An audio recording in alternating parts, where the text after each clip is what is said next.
constaté, le programme a prévu et n'a pas prévu que je prenne la parole, mais ça me fait grand plaisir de m'adresser à vous. D'abord, je tiens à remercier le CJD, qui est agitateur d'idées, en effet, et qui innove toujours et qui nous surprend par ses propositions et sa force de suggestion. L'entrepreneuriat féminin, je vais essayer de lancer un petit peu les préliminaires d'un débat public avec vous. Nous, au niveau de la Fondation, nous avons considéré toujours que la femme fait partie des forces vives de la nation au niveau entrepreneurial, au niveau politique, au niveau associatif et au niveau politique également. Mais nous avons quand même une obligation de se positionner au niveau de certaines constances historiques. Il ne faut pas oublier qu'à travers la planète, dans son ensemble, la femme, d'une manière générale, n'a pu avoir le droit au vote qu'entre la Première et la Deuxième Guerre mondiale. Qu'au Maroc, la femme, pour ceux qui l'ignorent parmi les jeunes, n'avait pas le droit d'avoir la qualité de commerçante qu'à l'occasion de la nouvelle loi sur la famille, parce qu'elle avait toujours besoin de l'autorisation maritale ou de l'autorisation paternelle. Ce n'est pas le commerce, mais la qualité de commerçante pour créer précisément son affaire. Dieu merci, depuis maintenant une dizaine d'années, les choses ont changé et le résultat en est qu'aujourd'hui on est avec, comme l'a dit Madame Monia, nous sommes avec une dame qui est à la tête de la CGM. De même, nous avons la fierté d'enregistrer que nous avons une association des femmes entrepreneurs qui travaille inlassablement pour le développement et la promotion de l'entrepreneuriat féminin. Mais tout cela existe. Est-ce que pour autant on peut dire qu'on a réussi?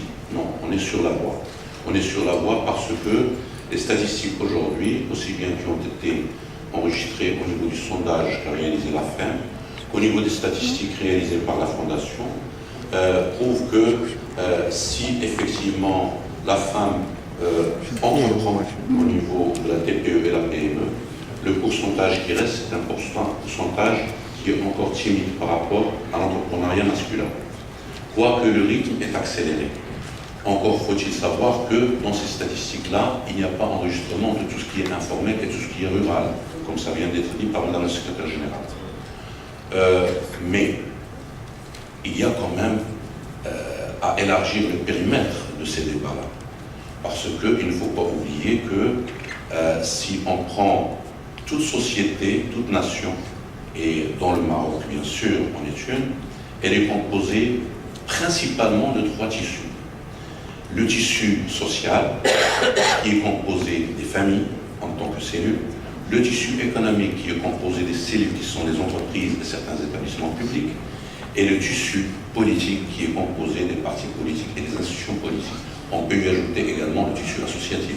Mais ces trois tissus, ils sont approchés par des disciplines, des sciences, comme la sociologie pour le tissu social, comme l'économie, les finances, etc. pour le tissu économique, et comme la science politique, la sociologie politique pour le tissu politique. Mais ces trois tissus, ils s'interfèrent, ils coexistent, et ils s'alimentent les uns les autres.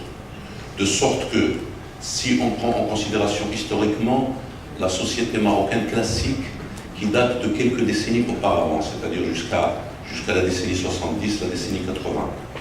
Le tissu social était doté de ressources humaines qui sont les deux partenaires familiaux, l'homme et la femme, et les enfants. Et ces ressources-là, bien sûr, ce sont celles-là qui géraient le tissu social, le tissu familial. Aujourd'hui, on migre vers une autre configuration où le tissu social commence à être de plus en plus décongestionné par rapport à la ressource principale qui est la femme. Vous allez me dire, qu'est-ce que vous êtes en train de nous dire? Vous êtes en train de décourager l'entrepreneuriat féminin? Non, loin de là. L'entrepreneuriat féminin est quelque chose d'inexorablement inévitable. Parce que, comme je le disais tout à l'heure avec mes amis, que l'on soit pour, que l'on soit contre, qu'on ait un jugement de valeur, la destinée, qu'on appelle le déterminisme historique, veut que dans les années, dans les décennies à venir, nous allons certainement voir une population, une structure sociale et sociétale beaucoup plus féminine.